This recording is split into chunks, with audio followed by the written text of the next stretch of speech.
Hi, this is Sylvia Saber with OpTv Global Headlines. Starting with the national updates.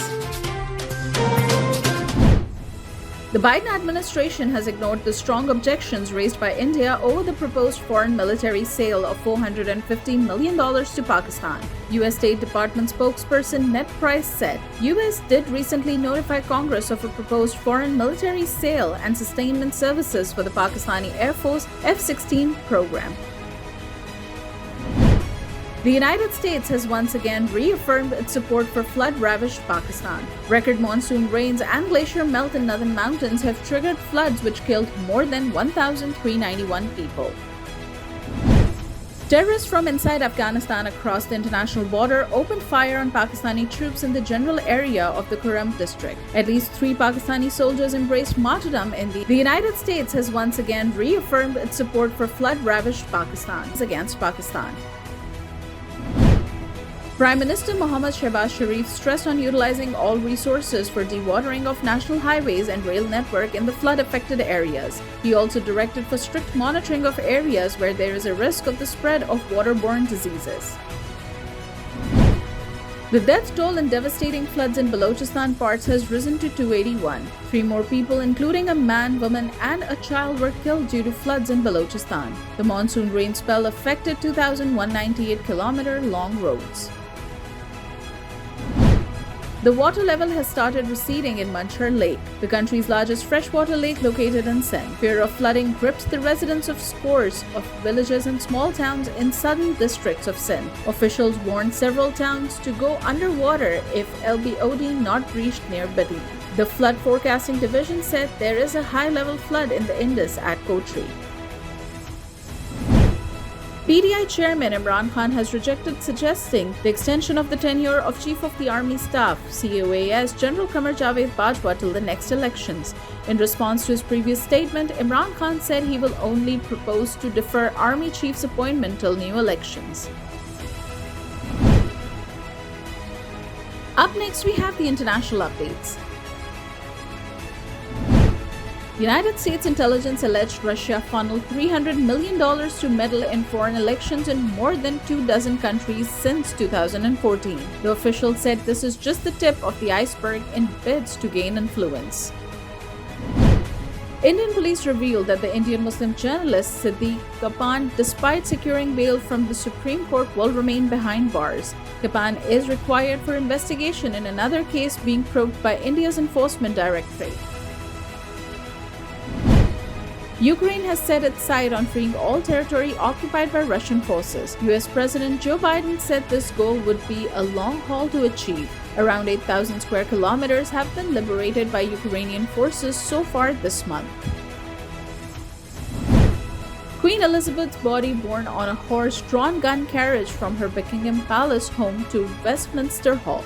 King Charles III led a procession of the coffin to his mother Queen Elizabeth II through London. Hundreds of thousands of people paid their final respects. Saudi authorities have arrested a Yemeni national man from the Muslim holy city of Mecca who claims to perform an Umrah pilgrimage on behalf of the late Queen Elizabeth II. It is acceptable to perform Umrah on behalf of deceased Muslims, but this does not apply to non-Muslims.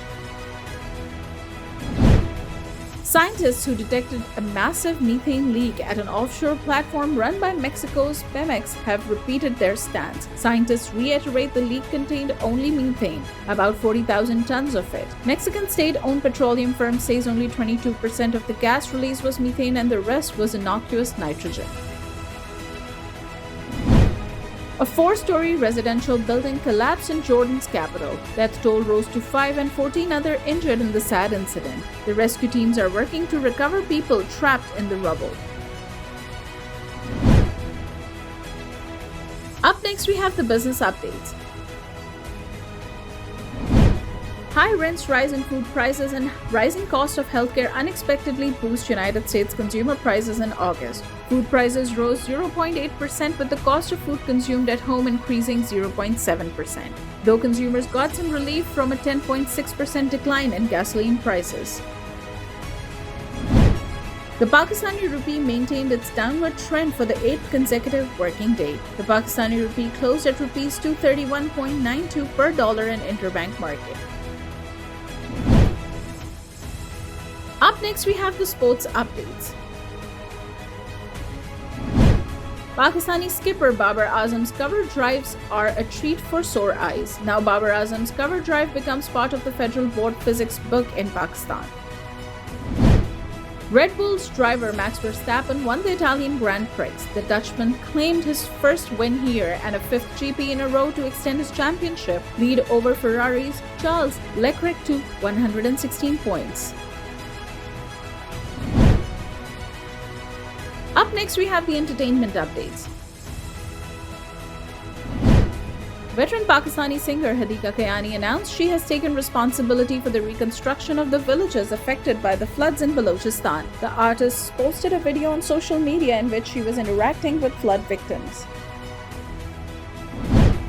Actress Urva Hussain will be portraying the character of British royal Princess Diana in her forthcoming drama serial Meri Shehzadi. The drama is written by renowned writer Zanjabil Asim Shah. Meri Shehzadi features Urva Hussain, Ali Rahman, Shabir Jan, and Kavi Khan in the lead roles. Disney and Pixar have unveiled new projects for the next year. Animated movie Inside Out 2 is currently in development and will be in theaters in the summer of 2024. Peter and Wendy, Mufasa, a live-action, Snow White, Win or Lose, Wish, Strange World, Ewaju, and Elio are also in the list. The world's largest corn maze in Chicago is celebrating the 60th anniversary of the most famous fictional Secret Service agent James Bond. The intricate maze features over 16 kilometers of trails and sits on 28 acres in Spring Grove, featuring Sean Connery, Pierce Brosnan, and Daniel Craig.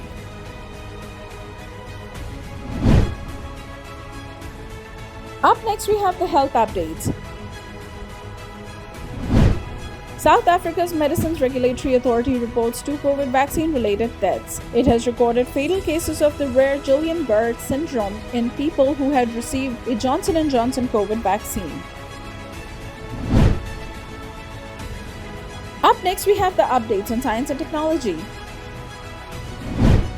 Heat stress is becoming a threat for countries that account for 71% of the world's food production. Temperature spikes are raising health concerns for agricultural workers and possibly global food production by 2045. Crops like rice, cocoa, and tomatoes are among the crops that are at risk.